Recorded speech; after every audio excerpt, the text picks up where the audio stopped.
Hello everyone, welcome to today's webinar. My name is Anna Matthews and I'm a product marketer for Zoho Campaigns.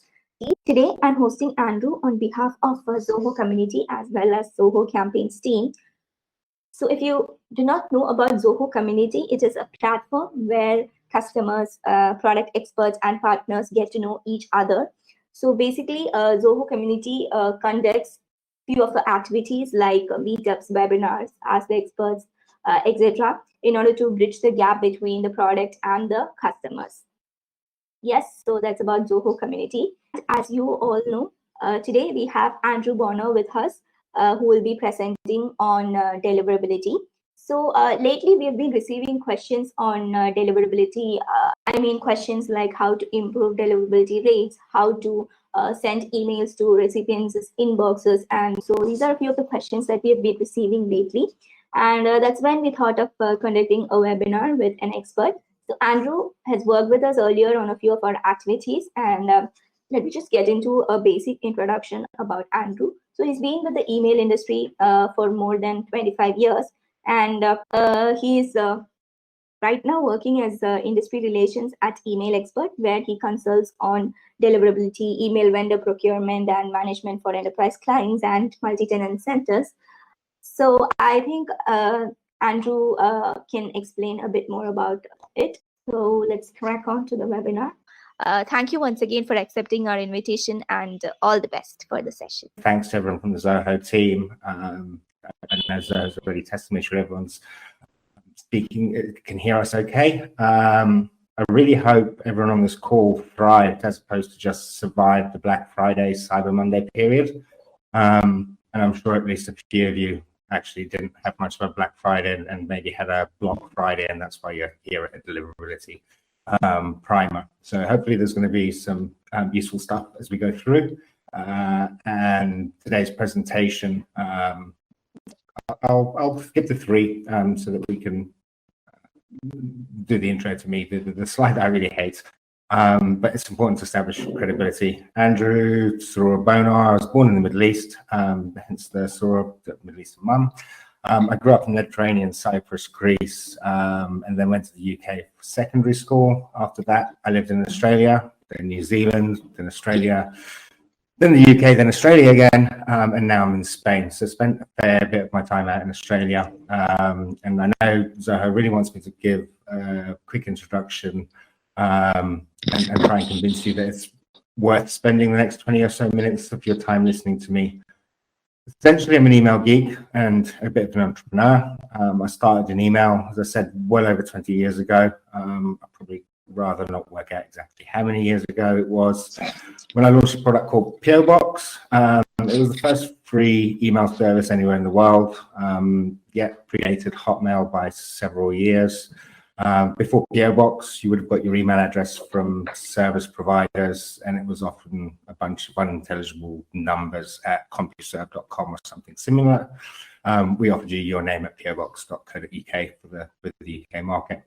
So that's where I started out, and managing email for, who knows, maybe upwards of 40% of casual business email users in the UK meant I very quickly had to start looking at addressing issues around inbound spam. So that's really where I got into deliverability, was receiver side and running basically mailboxes.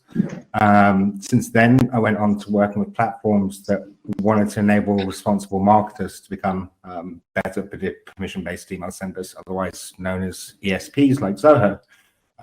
So that came about really because I had genuine businesses and even government organizations approaching me saying, "Hey, Postmaster, why are you blocking my mail?" And I understood that there was a service there for good senders, and I was right, and that industry's exploded since then. After a few years of trying very, very early on to run my own email service, I eventually joined Email Vision, where I was the global deliverability director. I was responsible for delivery of emails in 22 countries, and we were one of the first email service providers to be sending billions of messages as opposed to just millions, and that was many years ago. I went on to consult with companies that you would know, people like AWS, the Amazon SES team, Amazon Retail. I actually led a group of Amazon staff from North America and Europe and China itself to meet the Chinese postmasters and leaders in the anti-spam space, postmasters and others at places like Tencent and QQ. I gained a bit of notoriety, I suppose, for having a good handle on everything that was happening in APAC. And that was when I moved to Campaign Monitor to head up the client success and deliverability team. And essentially they wanted to, they knew that they were going to be scaling, that they were growing very, very fast, and they wanted to go from, sending millions of messages a month to hundreds of millions of messages a month and into the realms of billions. So I moved out to Australia, went back to Australia, loved it. I was out in the Shire in Sutherland, and that was a great few years. And during that time, I also got brilliant experience with some fantastic brands, people like Kogan, Mondelez, Sun Supercar Supermarket. And after I left Campaign Monitor, I actually worked with some of the biggest online brands in Australia, including a long stint freelancer.com and others. Outside of that, in North America, I've worked with Spotify, Amazon, Harvester, restaurants and a whole bunch of others across the UK, Europe and North America. So, I've got a good amount of experience over my 20 years dealing with brands looking to send, ESPs looking to manage multiple brands sending, and indeed all aspects, the receiver side as well as a postmaster. So yeah, and since then, I run Email Expert, and I work quite often with a number of ESPs that want to hire in deliverability help for specific projects and things. So I've worked with companies like GetResponse, building their compliance, monitoring and checking systems and that type of thing. And I've helped startups like Avio and Doro Outreach design and configure the systems so that they scale. So I have a little bit of experience here, and hopefully have something that I can share that will be of value to you guys. To talk a little about the presentation style, I'm quite happy with people interrupting at any point in time. So feel free to ask questions in the Q&A, and if I need to slow down or clarify any points, I'm happy to do that. So delivery and deliverability, what's the difference? What does it all mean? I'm sure there's a fair few people on this call that feel that they're probably comfortable with what delivery and deliverability is and the differences. Hopefully I bring a little bit of new insight, maybe a new way to look at things. I'm not suggesting that that somebody doesn't know their stuff, but there may be new ways to look at old problems, obstacles or opportunities. So let's start with delivery and what is delivery. We'll clarify the fact that deliverability is not delivery. Deliverability is not the delivery of your message to the recipient's mailbox provider.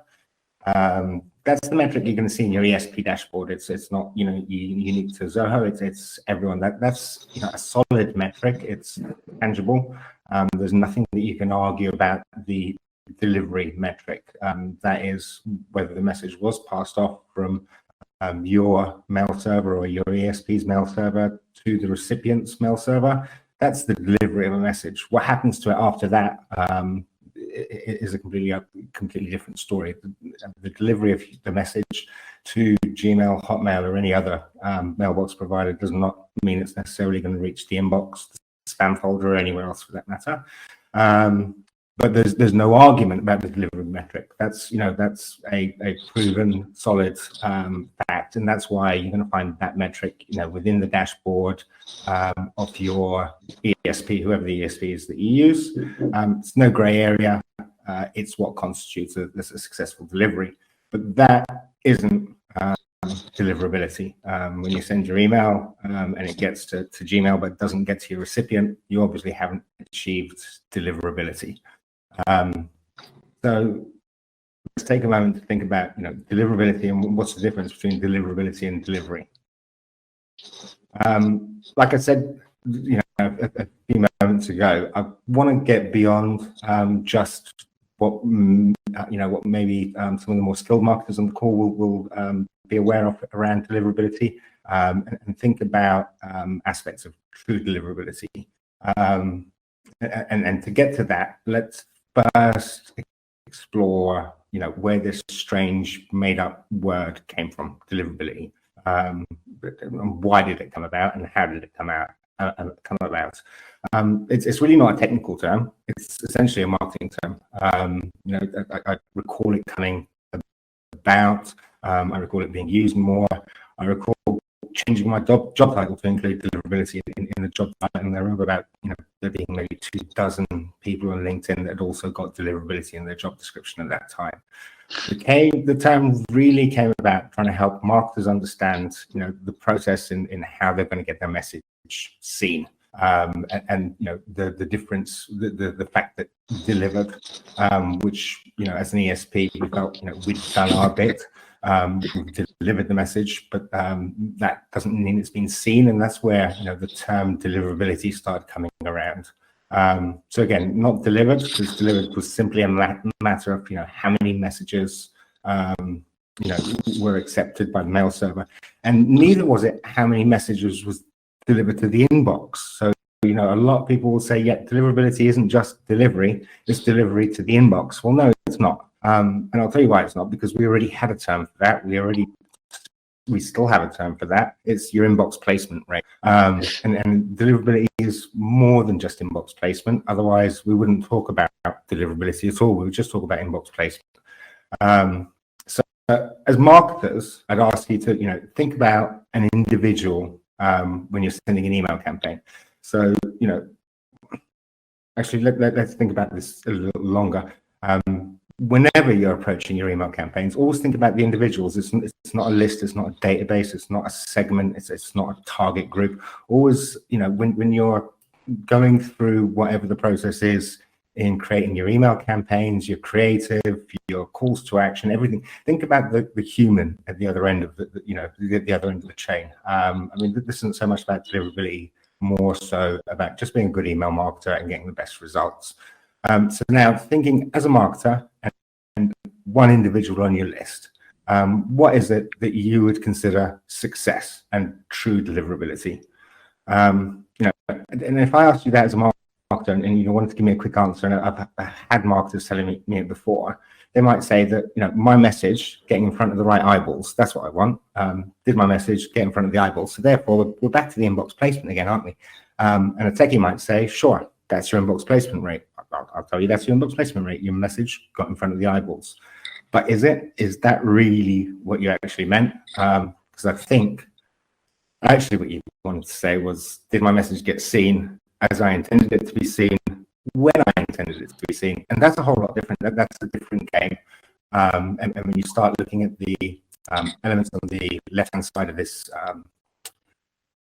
the screen, you'll see some are highlighted in purple, and those are things that sometimes people don't necessarily consider a core element of the core deliverability factor, and I would suggest it is, and hopefully this presentation will have you believing the same. So not just about getting your message in front of the eyeballs anymore, you want them to be able to read your message too, and that's definitely not covered by your inbox placement rate. So we start talking about true deliverability. And so let's have a look at these items individually. The inbox. Your message is delivered and accepted. That's just delivery. We'll go on to the next step. Delivered in time when you expected. So if you're running your own mail server, you're running off default settings, even if you think you're really quite smart and quite sophisticated, and decide to, I don't know, go out and get a MTA license and run it all yourself. Running on default settings, you'll find you retrying your mail, for up to 3, 4, 5, 6, 7 days at a time. So your mail being delivered and delivered to inbox, but 10 days after you sent it, might not count as deliverability. So yeah, your message appears in recipient inbox, the old inbox placement rate, and definitely a key to deliverability. But then is it rendering as expected? And there's lots of factors to consider here. And in 2020, 2021, and beyond, that they're incredibly, they're factors of hundreds or more important than they ever were before. And so where I talked about this maybe 5 or 10 years ago, people weren't necessarily on board. I think people are now on board with the idea of responsive messages. People in ever greater numbers are going to use their mobiles to access their email. You absolutely have to optimize your emails for mobile viewing. So if your email looks like a dog's breakfast on a mobile, even if it got to inbox, if that's the first time your recipient sees it, it looks like a dog's breakfast. They can't click on any of the links. They can't see the CTA. The colors are all wrong. They're scrolling through, screens and screens of white space. How can you possibly think that you've achieved good deliverability? So, deliverability is, something that every member of the email team needs to be thinking about. It's not just the geek in the corner that's responsible for possibly delivery and deliverability. Those people creating campaigns, designing campaigns, writing the campaigns, they all need to take into account the fact that this is about getting the message seen as you intended, when you intended, in the way that you intended. And another thing to be thinking about, in 2020, 21 and beyond is accessibility of your emails. So, the accessibility of your emails, not just, blind people can read emails, and it's not just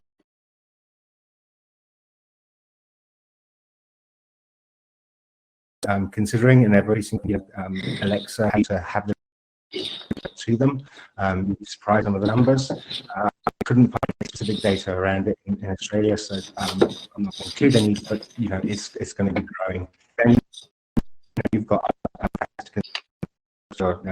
responsibility and social conscience, but there is ever increasing legislation in Australia and New Zealand around ensuring your sites and other aspects are accessible. The larger your business, the more likely you are to see that being pushed by the regulators. But again, it won't be long before they start looking at other channels, including email, and making sure that the content you're delivering is accessible and rightly so. And then the final part of deliverability would be making sure that your message renders without security and other warnings. So you'll have seen in Gmail, if you're a Gmail user, that you can find messages actually come to inbox, but get tagged with "we can't guarantee that this is the sender," "we're not sure who the sender is," or any number of different warnings that might pop up at any point in time.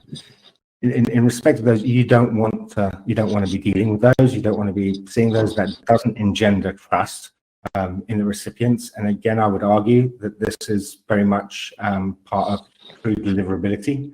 And to achieve true deliverability, you don't want to have those warnings. And to get rid of those warnings is another huge part of the whole deliverability menu, and that's authentication. It's a huge topic which we don't have time to go into in this webinar, but suffice to say, you want to make sure that you have SPF, Beacon, DMARC all in place. So I'll say that you want to have the authentication because you don't want to be getting those warnings. So there's three aspects to true deliverability, and we'll just recap on them quickly. Accepted on time, delivered as intended. So when it comes to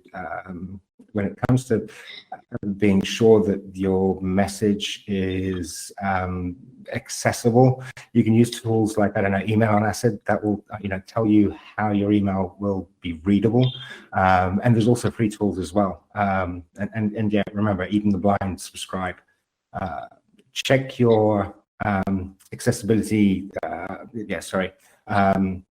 So yeah, you just want to make sure that the messages are rendering rendering fine across all the devices.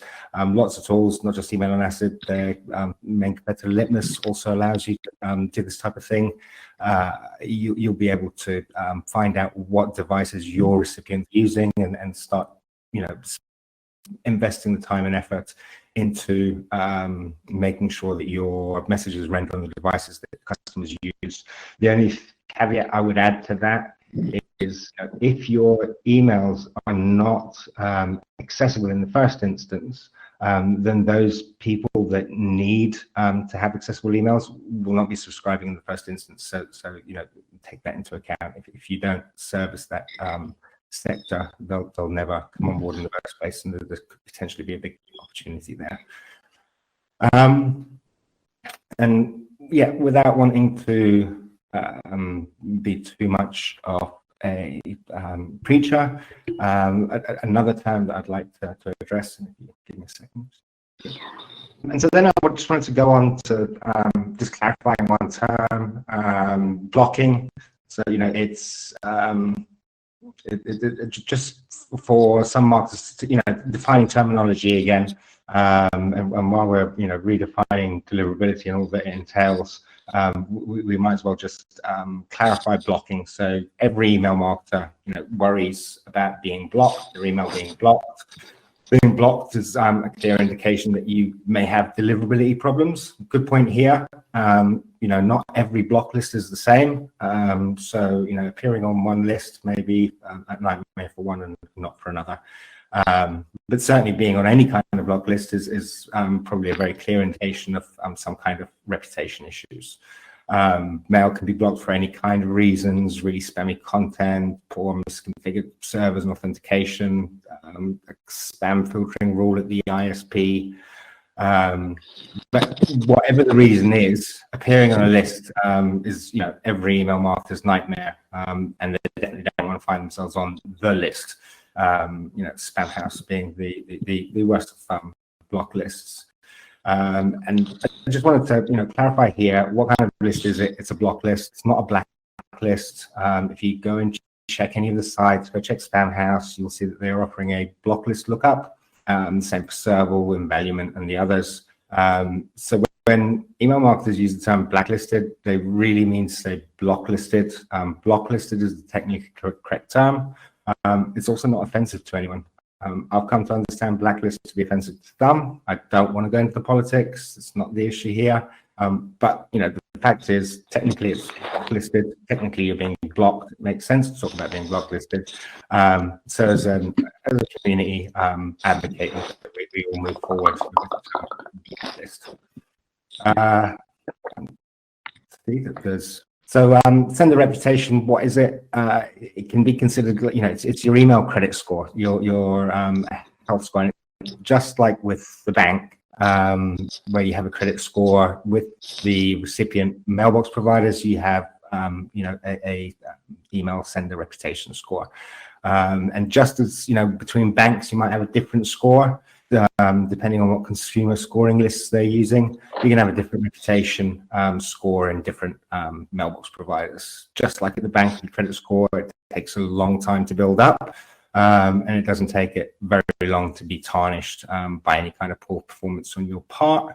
This long time to build up your sender reputation is why you'll find so much talk, so much effort. I know a lot of great blog posts and resources on the Zoho site, and they've run regular webinars and content around things like IP and domain warm-ups and how you move to a new ISP. And this is all about building your sender history and reputation. So this is an important part in starting your journey, because just like when you go to the bank, if you've got no history, you wouldn't be able to ask for $2 million mortgage for a seafront house. You can't expect the big mailbox providers to allow you to start sending in thousands of messages when they've never seen you before. And just like skipping a mortgage at the bank, or skipping a mortgage payment or defaulting on a credit card payment, if you mess around with the mailbox providers, your reputation is very quickly going to suffer.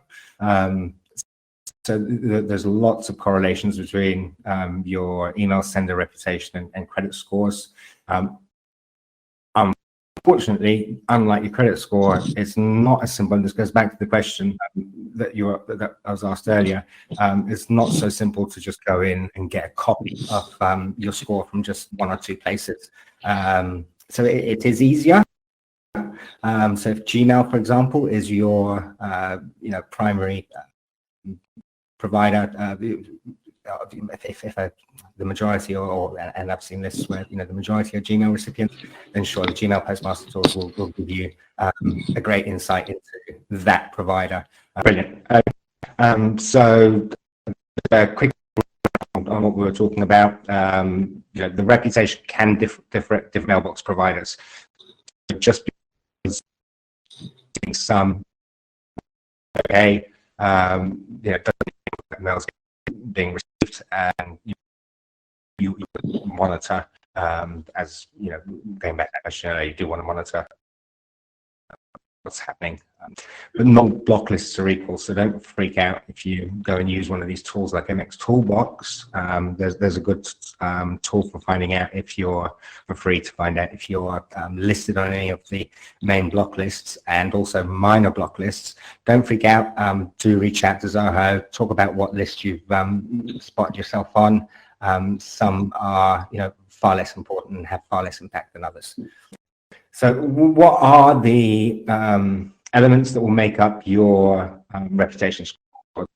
A finite number of things, the amount of emails sent by the organization. So, as a brand, if you're not sending very much email, it's going to be really hard to build up. So, so your deliverability is defined by your reputation.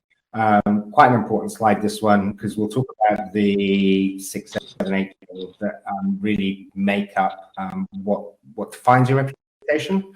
One is the amount of emails sent by the organization, and if you don't send very much email, then you can't build a great sender reputation. But unless you're doing something nefarious, you can't really track your reputation either.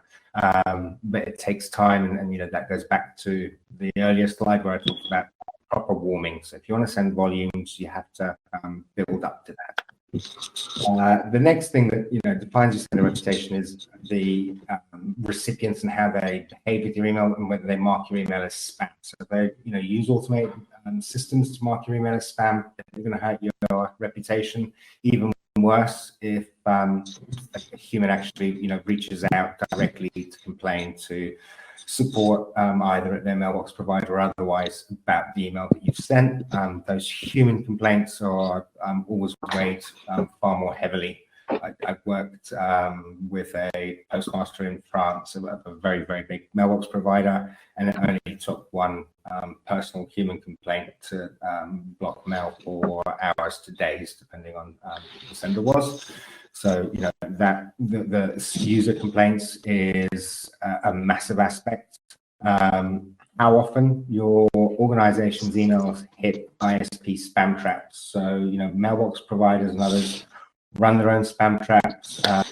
Some are more dangerous than others, and some are weighted more heavily than others. But how often, how many, and in proportion to what else you're sending, those spam traps will have a detrimental effect on your reputation. The block lists that we talked about, and again, to answer that question, MX Toolbox allows you to do, a huge number of block list lookups. Don't freak out, not every block list is equal. Reach out to Zoho or your support team to find out what the potential impact is and what you need to do about it.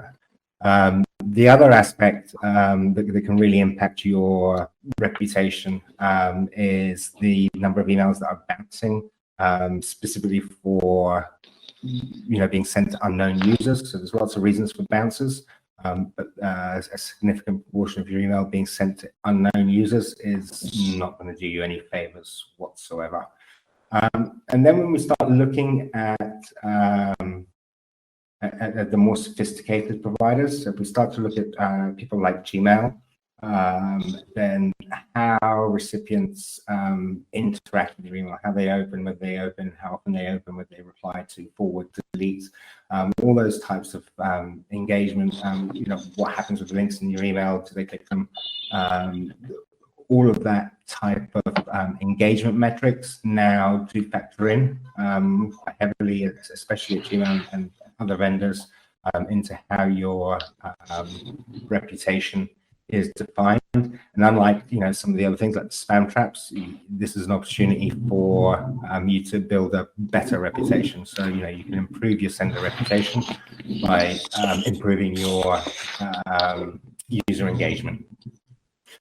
Unsubscribes, how many people are unsubscribing? It's not your list. Yes, your list, if it's suddenly decimated because of massive numbers of unsubscribes, then that's going to be a clear indicator that something's changed about your email program. Suddenly people aren't interested in receiving your mail. So again, that can also have a detrimental impact on what's going on. So yeah, you want to have a healthy list. There's natural attrition on lists anyway. So you expect to see users leave and users come, and so yeah, a healthy list with healthy growth will certainly help you with your reputation. So those are the aspects of or the elements that make up how your email might be judged by the recipient mail servers. However, what is it tied to? So, remembering the email reputation being sender score, well, it really is. So your credit score is like tied to your ABN if you're in Australia, or something similar in New Zealand, and that can be impacted by your neighborhood. So if you move to a really bad neighborhood and everyone's got terrible credit on the street, is full of bad debtors, then that can impact your sender score. So choosing a reputable vendor in the first place, because it's not just your IP that's tracked, but your neighborhood of IPs that will be tracked as well to some extent. So the IP is one of those identifiers that will be used to allocate your email sender reputation. And that's not just the IP that you might send your message from. It could be, the relaying mail servers, the IP address behind the URLs in your email. So, the IP that hosts your domains and that type of thing. So if you have a dedicated IP, you need to protect it, obviously. But you also need to ensure that just having a dedicated IP isn't any good if you, I don't know, go to one of these buy your own mail server. We'll let you send 1 million messages an hour, and it costs you $300 a month, and we guarantee you 50 dedicated IPs. Those 50 dedicated IPs and 5,000 that they belong with will all be blacklisted before you've even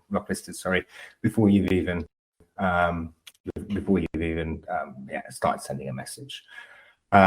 So yeah, the picking a reputable email provider is important because the IPs are very much tracked, and that's where the block list started. Was lists of IPs that were being blocked. We've moved on, and domains also play a big factor, and an ever bigger factor with IPv6 coming along. That there's a lot of your reputation tied to your domain. So the idea of I'm just gonna leave Zoho,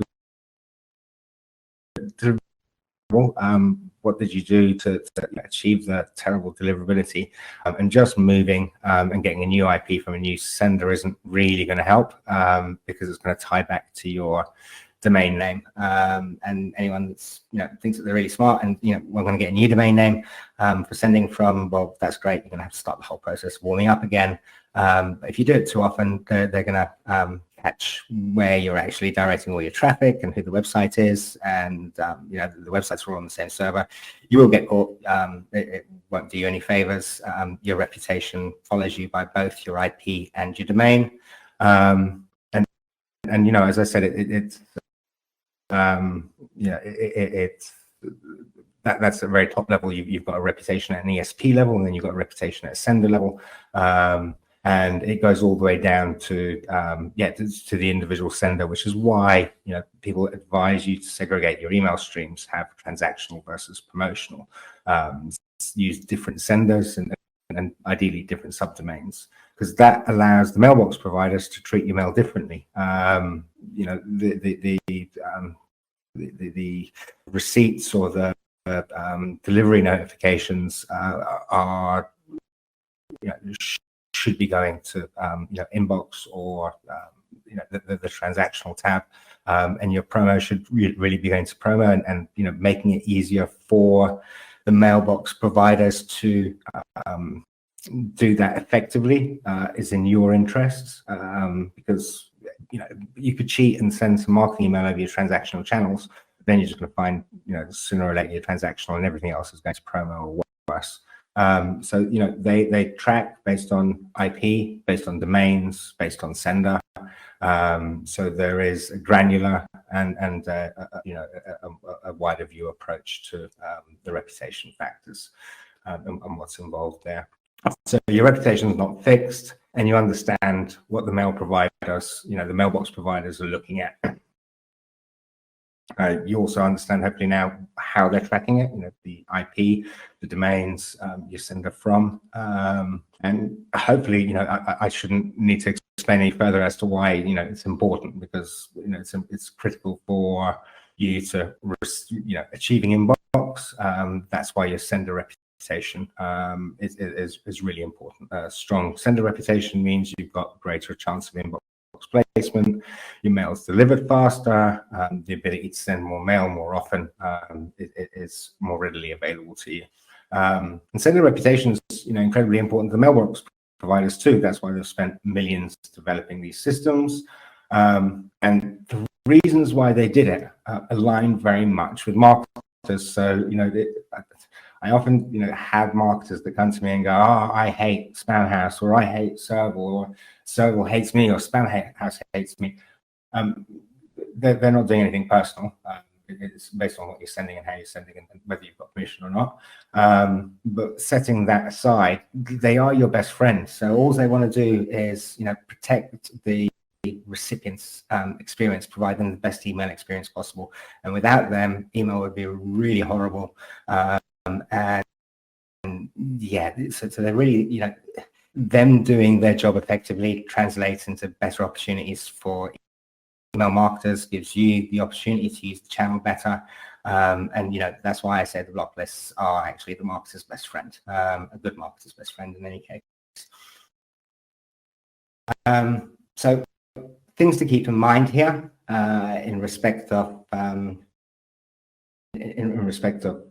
how you're going to protect your reputation. It starts with hygiene, and hygiene starts with how you build your list. So if you just think about the fact that your average list deprecates, 25% of your list leaves each year for whatever reason. That's just natural. And if you're not seeing that 15 to 25% deprecation on your list, then you've probably got some issues around and hygiene and managing your list properly, because people change jobs, people change email addresses and everything else. 20% of registrations that people see contain typos and stuff, so there's definitely stuff you can do at the point of entry. And lots of email marketers have a goal of more subscribers. And I would argue that you want the right subscribers, and so start with informed consent. So 3 or 4 steps to good reputation would be: 1, start with informed consent. So not just legally compliant, but set recipient expectations, stick to what you've promised. Permission, without a doubt, is the first step, but it's only the first step. Set expectations and deliver on what you promise. Validate your email entries. So whether that's via confirmed opt-in, I know that's not for everyone, whether it's securing, against bots, spammers, rogue entries, using any, one of the other tools, Make sure that you're validating your entries, dedupe your lists, clean your lists of typos, and all that other good stuff. I'd also say run sanity filters. So look for things like expletives and similar. I don't know what you necessarily want to do with those, but you certainly want to keep in mind that with fun personalization options being readily available to email marketers, plus I don't know. I've seen things go horribly wrong with, what can I say, opportunistic entries, where someone might F this, F that as their first name, surname, and then that gets used in a personalized email that goes out. I know that the Trump campaign did that recently, and there was some news and press around it. Yeah, you probably don't want to do that. So yeah, there's other aspects around yeah, looking at the new email addresses that come onto your list and making sure that they all make sense. Complaints, you're going to reduce complaints by making sure that you collected those email addresses properly in the first instance, and then stick to sending them what they expected to be sent and when they expected it to be sent. That will reduce your complaints in the first instance. So if you do get complaints, you should be removing them, obviously, but without any question. If you're sitting here going, okay, that's well and good, Andrew, but I've got a list and I know that I've got some problems on there, and I know that I haven't got explicit, proper, clear, unambiguous permission from every single person on my list, then my only recommendation would be to run a full permission pass as per Spamhaus guidelines. And that doesn't mean you can go out and buy a list and then apply the permission pass.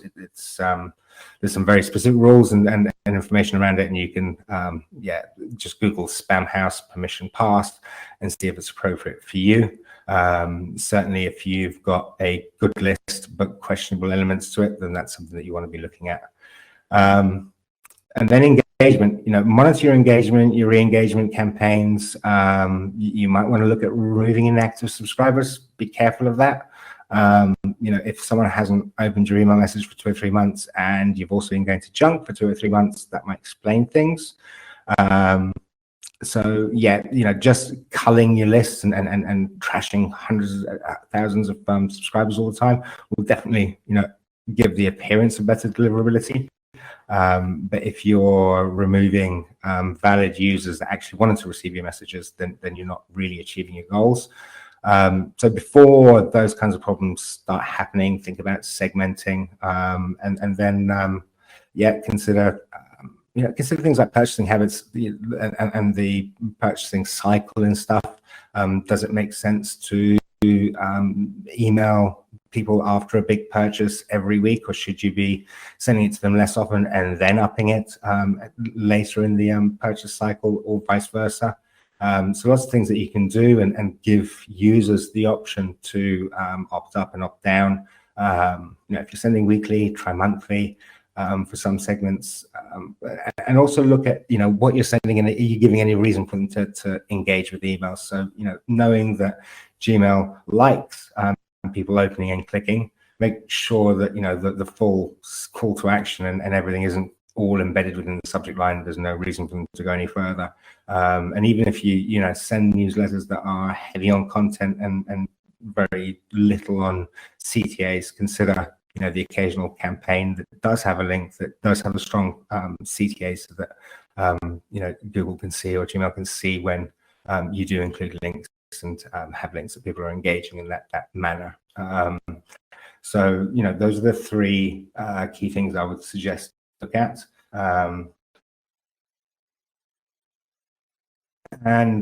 So if we talk about some of the tools and the resources, because I can see we're running out of time, and it'll answer some of the questions that we had earlier in the session. Professionals are using tools like the tools that come from places like Validity. So Validity have 250 OK, Return Path, and Everest. I know that the people on this call, Arun and the others at Zoho, will subscribe to that. They're great for enterprises, huge brands, big budgets. Generally, not necessarily what a small to medium-sized business or marketers is going to be looking for. There's a couple of budget options out there that touch on maybe a tiny part of the validity tool suite. You can Google for things like SEM Forensics or Mail Monitor, for example. But yeah, the average sender hasn't got the resources for that and that kind of granular looking at things. And there's a bunch of free solutions that are available. Sender Score is a good one that comes from Validity, and that is Validity's way of trying to give you a blended score across a number of points. So they're not that they're using more than one list, more than one factor, and it's a good overall indicator of what your sender reputation is. That's at senderscore.org. But having a great sender score doesn't necessarily mean that you're getting inbox everywhere either. So not every mailbox provider is necessarily adding that much weight to it. But yeah, a poor sender score is definitely a clear indication that you're going to be having deliverability issues at a number of places. There's other things that you can look up: Barracuda Central, Trusted Source, Google Postmaster tools. So I talked about that earlier. Newish, and as in the last couple of years, it's really come to the fore. You can use Postmaster tools to analyze, the whole range of email performance, whether they've gone to inbox, whether they've gone spam, people complaining. So yeah, definitely, want to sign up to Gmail Postmaster tools if that's an option for you. Microsoft SNDS, that's their smart network data services. Again, you'd need to have dedicated IPs to be seeing that. But a hot favorite of email geeks everywhere is NX Toolbox. That gives you the block list lookups. You can test your SPF records and do all kinds of fun geeky stuff with email at NX Toolbox for free. And yeah, that's pretty popular. If you've got the budget and you really want to get the insight and everything else, then reach out to the team at Zoho about what options are available for referrals into Validity. Quickly recap on the takeaways, because the time's getting away with us. So informed consent. So we need to go beyond just permission. Make sure that they know what they're signing up for. So these co-opting, they fill in one form and they've signed up to 15 lists. That just doesn't wash anymore. Ongoing hygiene, not just at the point of sign up, but look at removing hard bounces and complaints. Your ESP is going to help you with that. Making sure that people are engaging, run your re-engagement campaigns, do all that good stuff around marketing automation and segmenting and sending personalized, relevant messages to the right people. Email authentication, more important than ever before, for ensuring that your messages get delivered and don't get delivered with a horrible warning about what you a horrible warning about not being sure of who the sender is or what have you. Deliver value, what the users are expecting, and if you have to ask yourself, should I bother sending this email, then maybe you really shouldn't be. Try and make sure that there's something of value there for the recipients. Remember the human at the end and at the end of the chain, and remember it's all individuals in your database. It's not just a database. And a quick tip: easy unsubscribe. So apart from the fact that it's illegal to lock out your unsubscribes, I know Zoho makes it simple and you're forced not to. Not everyone on this call will be from Zoho. So if you're not using Zoho, make sure that unsubscribe is really, really easy. I didn't talk about some of the shadier people I've worked with back in my distant past. But yet when we send emails that weren't necessarily fully informed consent, one way we could drastically reduce complaints was simply by adding the unsubscribe at the top of the message. So not recommending any sensible email marketer does that.